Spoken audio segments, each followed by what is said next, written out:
Alright, so you're watching Lit Sports Online, and we have a UFC Fight Night 163 preview episode for you. This is on UFC Moscow, ESPN Plus, so it's an event that's going to be in Moscow.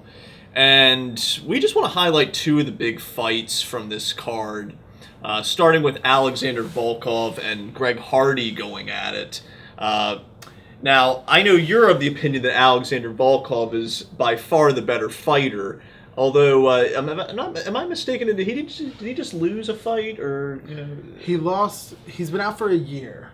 So Volkov fought his last fight was against Derek Lewis, and he actually gave up to Derek Lewis like the biggest kind of like comeback after a strike differential, I think, in heavyweight history.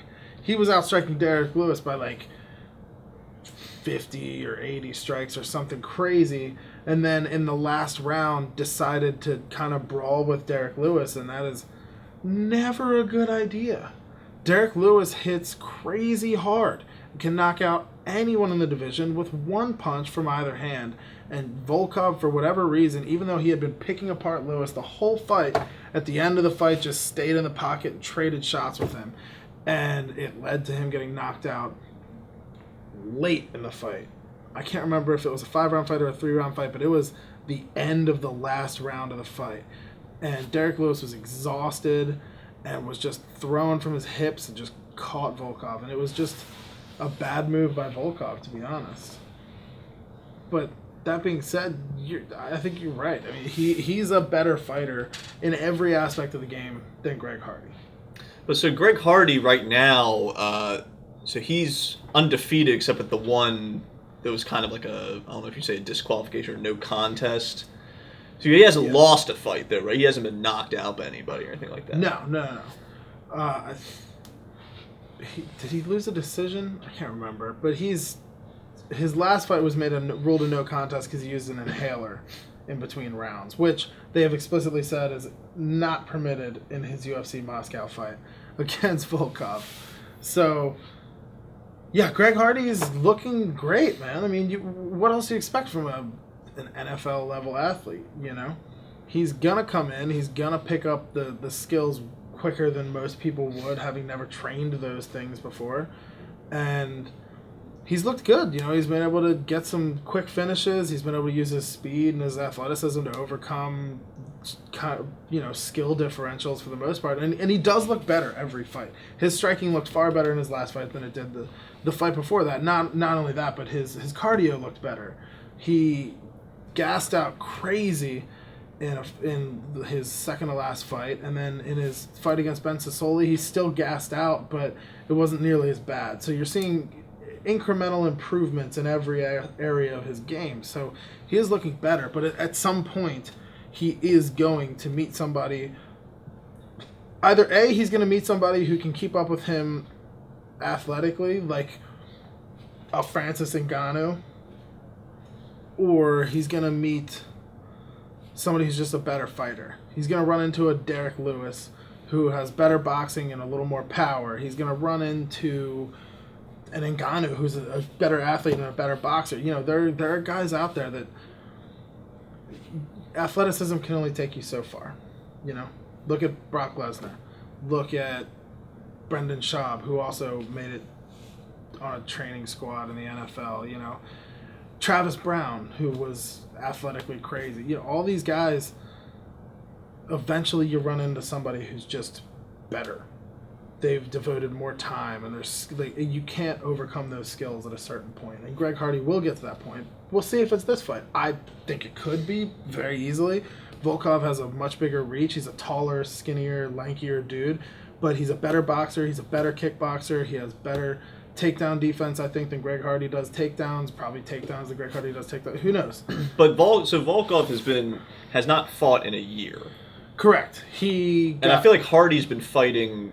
He's been fighting pretty more frequently than that, hasn't he? Yeah, he fought like 2 weeks ago or something crazy. He knocked the inhaler thing. It wasn't that long ago. So right. So what's the explanation for some of these guys having like a year between their fights and other guys fighting every couple of weeks? So first, when you fight, they give you a mandatory like medical leave, essentially, telling you can't fight for this, you can't have any full contact, which includes sparring, for a certain period of time. So after a knockout like Volkov's last knockout, I don't know what his leave was, but it was probably something extended because it was a bad knockout. Then I don't know if he got injured or what, or if he just decided to take the time off. But after a knockout like that, it's good to take some time off, but a year might be a bit much because now he's so far removed from his last fight that, it's going to be hard to kind of adjust to back into that real-time speed and everything. And that's an advantage that Greg Hardy has for sure. A lot of times we see guys who are super active just do better because their timing is more on point. They're used to that full speed. They're used to a full force punch coming at them. They've seen it relatively recently. Whereas Volkov, it might take a minute to adjust back to that, especially with a guy who is, for the heavyweight division, hits really, he hits hard just like everybody else, but he's quick in Greg Hardy. So, and one of the advantages that a less experienced, a less skilled guy like Greg Hardy has is when you've been in the fight game long enough to have a pretty established kind of style, people know what to expect. When you're newer in the fight game, you almost drill in the limitations, right? Some guys become less unpredictable as they get further into just being a Muay Thai fighter or whatever. And Greg Hardy, since he's relatively new, can still get wild at times, So he might throw some unorthodox stuff that Volkov isn't expecting, and not having been in there for a while is maybe not as situationally aware as he would have been. So it's an interesting fight for sure. I think I hope. Who knows? I would think Volkov would win, but if Greg Hardy's an underdog, might not be a bad place to put some money. And it seems like you got the grizzled veteran going up against the up-and-comer with a lot of hype behind him, but we'll see what happens in this one. Yeah, his history makes it hard to root for him. Indeed. Has a bit of a heel thing going on. Yeah.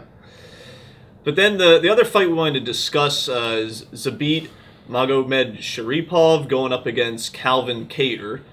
And this is a featherweight fight where there's possibly some number one contender implications in this, depending on who wins. So how do you think these guys are stacking up?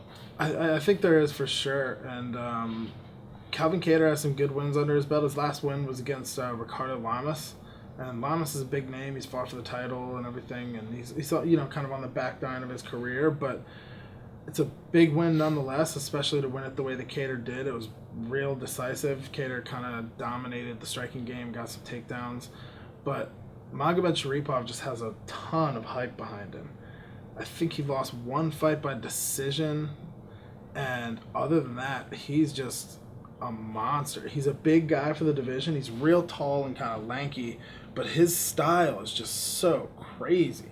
His striking style is really unorthodox. He throws everything in the book at you. He'll throw leg kicks, high kicks, front kicks, side kicks, teeps, spinning shit. He throws everything. He's great in the clinch. He's so tall that he has really powerful strikes in the clinch because he can create some distance while still kind of controlling somebody. He has good takedowns. His ground game is real slick. But it's kind of that wild man kind of thing that he has going on that makes him so exciting to watch and so unpredictable and challenging to deal with. And he has a good enough cardio game that he can keep it up for an entire fight. You don't see that all the time where guys have that kind of crazy style but also have the cardio to support it. And he's one of those guys that do.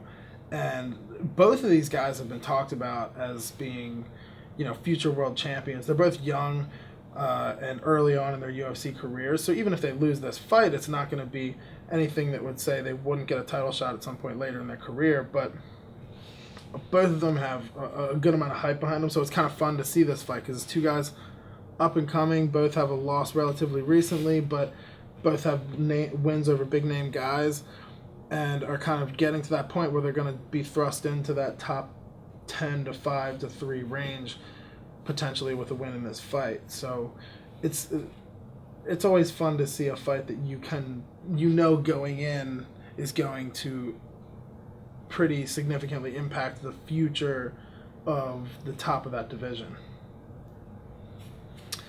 And so, yeah, I mean, like you said, it's a fight that really has some interesting implications here. Two really interesting fights on this card that we wanted to bring to you, and we thank you for joining us tonight. And make sure to like and subscribe. Check out the description. We got a link to our website.